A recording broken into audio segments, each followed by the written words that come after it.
The Hill SDA Church is celebrating 100 years. It is day 14. Happy sweet, sweet Sabbath!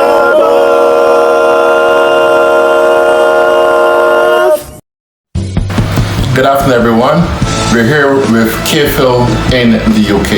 And I have with me this afternoon, I have Melanie Rock, Kurt Graham, Jeffrey Scanterbury, and his daughter, Chantal Scanterbury. So I'm going to ask you to, first of all, introduce yourself. Tell us about what you're doing in the UK and how long you've been living here. Let's start with you, Jeffrey. I've been living here since... I don't remember. 1999. What do you do here? I'm a pilot. Oh, you're a pilot, okay. Mm-hmm. Yeah. And then we have Chantal. Chantal, of course, you don't know much about KFO. But tell us something that you heard about KFO. What you do? First of all, what you do here in England? Where you do? I'm a university student, and I've been here since birth. Wonderful. I have Kirk. Tell us what you do here in the UK. Oh, I'm a medical doctor here in the UK. Okay, how long have you been here since 2004. Okay, I know you have Melanie. What? No, 2002, sorry. Yes. I know you have Melanie. Tell us about. Hey everyone, it's Mel. I have been in the UK since 2004. And I work in asset management here in the UK. Okay. Now, as you know, KFL is celebrating 100 years, right? So we're trying to connect to all of our members living overseas. Now, first question, how has life at KFL, growing up at KFL, prepared you for living in the UK? How has it prepared you for living in the UK? Well, I think growing up in Barbados at KFL Church over the years would have set all of us up to be bold and confident in what we do. Especially, probably all of us were Sabbath school secretaries, we were AY secretaries. So it helped us to write letters, to compose our essays and so on and so forth. I can still remember the time when not necessarily one of us, but someone was writing Sabbath school report, and those days we wanted to use big words, and as a teenager, a big word was initiate, and that person was almost impossible to call that word, and they started out the South morning. The song X was used to initiate. We were there about 5 minutes trying to call this big word initiate. So it helped us growing up with being able to speak and to use the spoken language and to compose our writing skills just by doing those simple things like Sabbath school secretary and AY secretary. Yeah, I agree with her. A lot of those being Sabbath school secretary, Sabbath school superintendent, AY superintendent, help very much with presentation skills. Working in asset management, I worked in a lot of different roles, sales, etc. And I have to present to say a chief investment officer. And when I started, I can remember one of my bosses that your presentation skills are really good. And I said to him, it's from church. And he was confused. I said, you have to present at church. You're a Sabbath school superintendent. You have to get up in front of the church and talk. And sometimes, you might have your little Sabbath school feature, and some person might not turn up. So you have to now, on the cuff, put together a Sabbath school feature, doing things like reading the announcements and all that kind of stuff. Those prepare you for real life presentation, being Sabbath school secretary, writing up your reports, analytical skills. So everything you learn in church prepares you to be out in the world. Wonderful. And it also helps with your confidence as well. It does. Yeah. Because obviously you prepare stuff for these programs that Kurt was talking about. And when you come over to the UK, it helps you a lot if you go into a job interview or something. You're confident, you know how to prepare stuff. Wonderful. So you find it's different in the UK than it was in Barbados? Maybe like our worship church is different. We do things differently in Barbados than you guys do over here. I would say it depends on, I guess, the type of church you're going to. When I say type of church, like the demographic, like, you know, the church I go to in Wellington is mostly made up of West Indians. Same thing here with like at Leytonstone. So I find things are the same with like praise and worship and you know the way things are done. It's like I find it a lot the same. But you know, when I would go, I've been to churches, like I was going to church in Norwich, and it's different.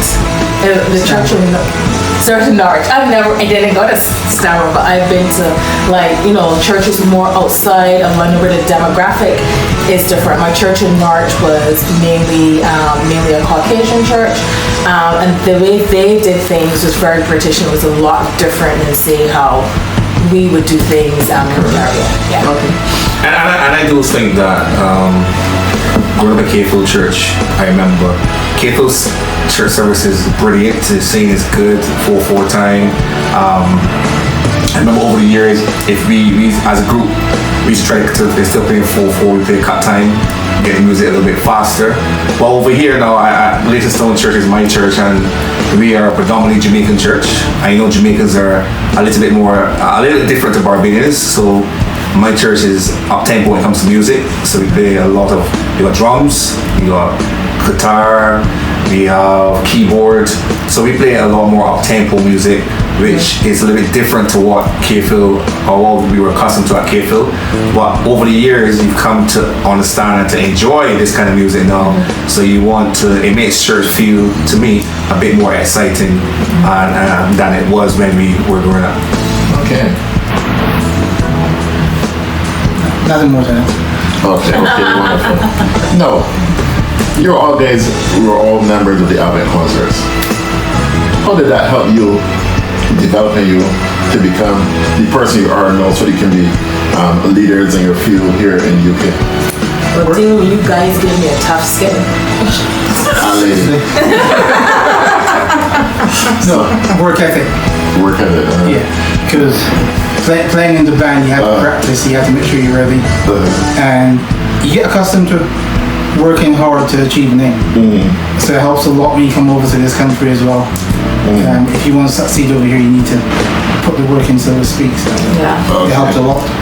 I agree with Jeffrey. Work ethic was something, you know.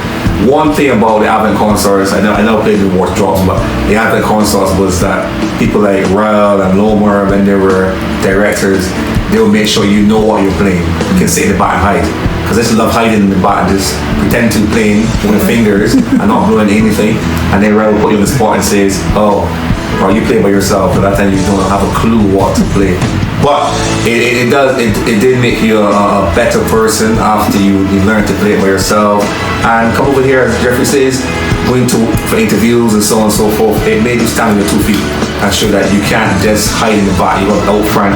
And for the mere fact, coming to a country like the UK, where is highly Caucasian, we, as a non-Caucasian person, you have to work twice as hard and strive twice as hard to achieve the same things a person who's not of color. So it's a little different, and that brought you up and that showed you and gave you the experience and tell them this is what's needed going forward. Yeah, I totally agree with that, because you know, I can remember, you know, playing the violin, it's a softer instrument. I can remember one time Ryle was telling me, he's like, just play, just pull the bow, you know, make the sound. Like, what if my note is wrong? He was like, well, it'll be wrong and strong, but he was like, you have to have the confidence to play. He was like, it's wrong and strong, you will correct it. But what he was trying to instill was have confidence in what you are doing. And it's the same thing that Kurt said, you know, you have to, when you're a person of color, you have to know your stuff twice as good as everybody else. Especially when you're a woman of color, so you have to be always better on top and always be confident that what you're saying or what you're doing is right. And sometimes it can be really hard when you are the only person of color or the only woman in the room. And I feel like, all of that discipline, it goes like discipline that Jeffrey talked about, that gives you that confidence and that drive to be like, this is what it is. Okay. What do you miss most about K-Phil? Everything. I think you miss, probably I live here more, I live more in the UK now than I live in Barbados. I left in Barbados when I was 19, 20, what the case may be. So I left Barbados about 30 years ago. So I have spent more time out in Barbados than in Barbados. But I do miss the friendships. All those guys we grew up with over the years. And we still keep in touch, but I do miss the comradeship, the friendship. They sitting on the block at night on the church step, talking all heaps of nothing and laughing. Till 2 a.m. Yeah, it's late in the morning. talking and laughing, and those are the best days for me of my life when we were able to sit down there and just chat. And I mean, for hours and just talk nothing. But laugh about nothing, and we were all carefree. We didn't have a care in the world. I guess at that time none of us were married, so we had no stress. But the point is that it was something that we miss, and I miss over the years. Okay. Yeah, I would agree. Like the friendships, because remember when we used to go down here was after church on Saturday nights. Yeah. And play squash till like 4 a.m. Yeah. Yeah. And have fun, and then go on somewhere and nobody just go. Okay, wonderful. Now, Sean, tell you here, you're a second generation K-Phil. You heard a lot about K-Phil? Heard that? A little bit, okay. So you want to be at K-Phil, of course, for the 100th anniversary. Yeah. Okay, we're looking forward to seeing you. Now, the final question to you guys. Now, this is about encouraging the young people. Now, Melanie is an asset manager, Kurt is a medical doctor, Jeffrey is a pilot. Now, we have a young member at K-Phil. What encouragement you will give them so that you can, first of all, tell us how the type of company you work with, how big the company is that you work with, so that you can encourage a young person to aspire to be where you are. So what encouragement you will give them? My thing is I would tell them, don't give up. For the simple fact that, so the company I currently work with is a global company, another asset manager, but it was not like the first a job I applied to. You are going to get so many rejections before you get the job you want. But also, I feel like the Lord is going to give you what is for you. Okay. Right? For this particular role I'm in now, before I got this role, I got about 12 rejections, and I got to the final stage for 6 other interviews. And to get to the final stage, you have like 3 interviews each. So that's like nearly 30 different kind of, interviews you're having with different companies. For this role I am in, I had 1 30-minute interview before they hired me. Okay. So and I prayed about what the Lord is going to give you, He's going to give you, but also you have to put in the work as well. Yes. And, don't let anything stop you. I've always worked for global, big, international companies, and this one is no exception. And, once you keep praying and striving and going forward, you can do the same thing as well. Okay, good advice. I think I agree with what Melanie is saying. When I first came here, I sent out about 100 plus applications and only got six interviews, something like that. And the first thing to do is when I take out a job. But it's amazing that when you come to a bigger country, it is not as easy as you think it is. Because when you hear about it in Barbados, let's go to England, everybody's excited to go. But then you realize when you get here that it's not as easy as you think it might be. And I work for the NHS. NHS is the second largest employer in the whole world. And I work there, and I work in a hospital which is now the number 2 hospital in the country in terms of figures, in terms of all the targets need to be met with the government. And as Melanie said, I will say you should never give up. You should try. What's for you will be for you. Alright? And as a young person, just keep striving. Set a goal and keep going for it. don't let anything turn you off, because sometimes we fail exams and then we get disappointed. Exam failure is only for you to start again. You know, as Pastor Haynes would say, it's a setback, a setup for a setback, a setback for a setup. So or a setup for a comeback. What the case may be is that, in other words, when you fail, just get up and go again. All right, just get up and go again. Don't let failure keep you down. Use your failure as a stepping stone to something better. All right, so all of us in here would have failed at something. But I know Chantel, but all of us in here would have failed at something in life. But we never let that keep us down. Or not, we won't be where we are today. All right, Chantel is here. Chantel she's got her first class in university. She's going to do a master's. The point is that she has she's striving, and she's striving, and she's on that trajectory. But the point is, all of us here would only have made it if we use our disappointments to move on to become successful. Yeah, I agree with everything that's been said so far, because for me, so I work for I think the third largest low-cost airline in Europe, and we've got about 221 airplanes or something like that. But yeah, when I came and I joined the company, I'll be honest with you, mine was the only back place I ever saw in that company initially. And so the thing you have to do is you can't let people define what you're going to do. And you can't listen to people when they tell you, well, you can't do this or you can't do that. What you have to do is basically believe in what you can do, believe in your abilities, work hard, and you will succeed.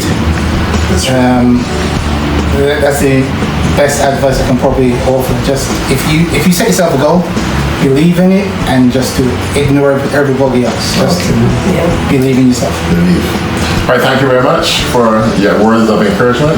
And we're looking forward to seeing you in Barbados in August next year for our grand homecoming. Thank you very much.